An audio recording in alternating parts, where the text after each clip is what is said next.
네, 안녕하세요. 반갑습니다. 오늘 야외에서 이렇게 새로운 월요일 아침에 말씀 찍게 되었습니다. 연이어지는 오늘 말씀은요, 잠언 12장 뒷부분입니다.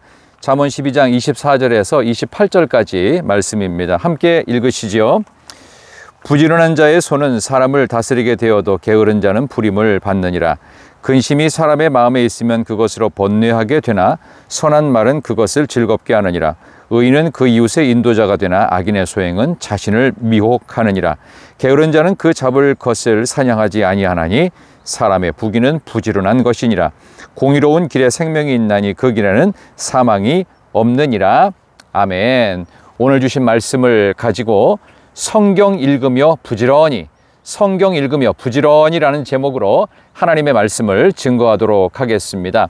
오늘 이 본문의 말씀 계속되어지는 예수 믿는 사람들이 예수로 살아야 된다라고 하는 그런 당위성을 갖고 계속되어지는 12장부터 25장까지 10장부터 25장까지의 내용 가운데 오늘 12장의 내용은 또 세 번째 키워드가 있었죠. 그게 부지런함입니다.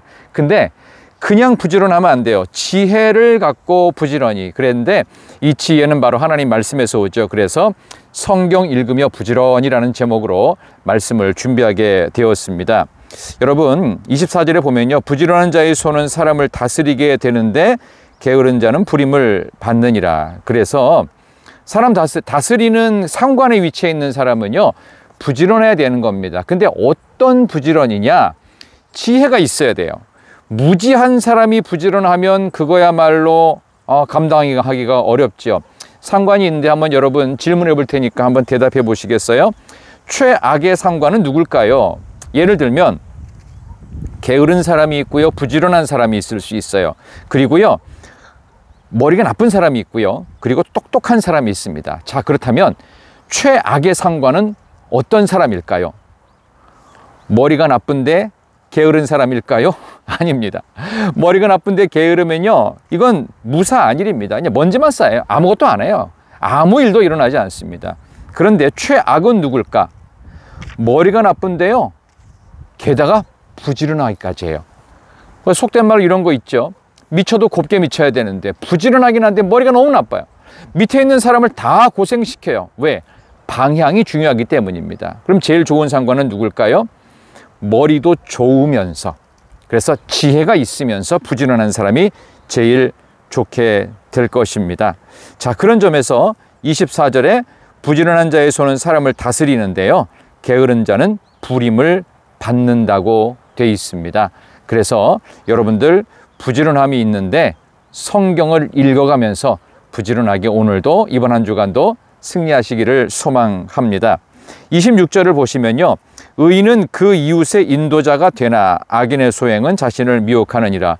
이 부지런하다라고 하는 거, 게으르다는 것을 전제로 깔고 여러분이 이해하시면 좋겠는데요, 의인이 인도자가 된답니다.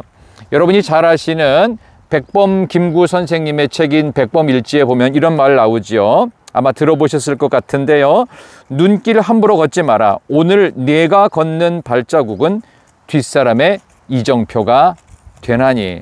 그렇습니다. 이걸 어떤 분은 서산대사가 했던 말을 백범이 인용했다는 말도 있는데, 중요한 것은 의인은 이웃의 인도자, 이정표가 되기 때문에 중요한 겁니다. 그래서 성경을 읽으면서 부지런히 살아가는 것이 가장 중요한 방법이 될 것입니다.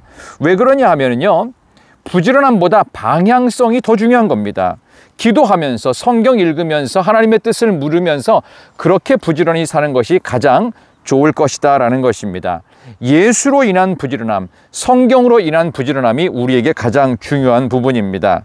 그 다음에 또 하나는요, 부지런함과 동시에 반대가 되는 이 귀찮아하고 게으른 귀차니즘을 극복해야 됩니다. 27절에 게으른 자는 그 잡을 것도 사냥하지 아니하나니 사람의 부귀는 부지런한 것이니라. 아멘. 사냥은요, 자급자족 시대 때는요, 반드시 해야만 됩니다. 안 그러면 식구들이 다 굶고 본인도 못 먹어요. 그러니까 사냥은 마땅한 것인데도 불구하고 게으르면, 귀찮으면 오늘 사냥해서 오늘 먹어야 되는데 귀찮다고 하면 나만 굶는 게 아니라 식구들이 다 굶어요. 가정이 문제가 생길 수밖에 없겠죠. 그런 것처럼 이 귀차니즘을 극복해야 된다는 것. 요즘에 비대면이 너무 익숙해지고 코로나 시절 이후에 많은 사람들이 인터넷 예배에 너무 쉽게 적응되어 있는데요. 인터넷 예배 이제는 그만 멈추실 때가 됐습니다. 이스라엘 백성들에게 하나님께서 1년에 3차례나 일부러 예루살렘에 와가지고 너희의 몸을 남자들은 나에게 보이라고 하고 있습니다. 결국 하나님께 나를 보여드리기 위해서 예배의 자리에 일부러 가는 것입니다. 그래서 예배는 그 시간만이 아니라 예배 드리기 위해서 준비하는 모든 과정이 다 중요합니다. 그런 점에서 의미가 있다. 그래서 조금 귀찮더라도 여러분들이 예배를 제대로 드리실 필요가 있습니다. 우스갯소리 하나 하고서 오늘 말씀을 마칠까 하는데요. 여러분, 성경을 읽으면서 부지런히 지내야 되는데 귀차니즘을 극복하지 못한 아주 웃기는 이야기가 하나 있었습니다. 어떤 분이요, 코로나 시절에 교회에서 예배를 드리는데 직접 나갈 수가 없으니까 금요 집회를 늦은 시간에 몇 사람이서 방송을 통해서 준비하고 목사님 설교하고 막 그랬대요. 근데 어떤 성도님께서 그날따라 조금 힘들었는지 오늘은 내가 누워서 끝까지 오랫동안 좀 기도를 해봐야 되겠다 해가지고 찬양하는 거 듣고서 이제 말씀을 봉독하고 나서 설교가 시작됐는데 갑작스럽게 기억이 안 나더래요. 근데 이 성도님이 누워서 예배드렸다고 그랬죠. 누워서 기도했다고 그랬죠. 누웠는데 일어나 보니까 그 다음날 아침이더랍니다. 바로 이런 겁니다. 귀찮아하는 마음 버리고요, 부지런히 몸이 움직여져야 됩니다. 몸이 움직여야 마음이 달라지는 겁니다.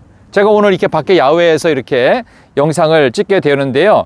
이 영상을 찍게 된 것도 여러분과 제가 이 대자연 속에서 하나님께서 날은 흐려도 하나님 만드신 대자연은 영원합니다. 그런 점에서 부지런한 것도요, 어떻게 해야 될까요?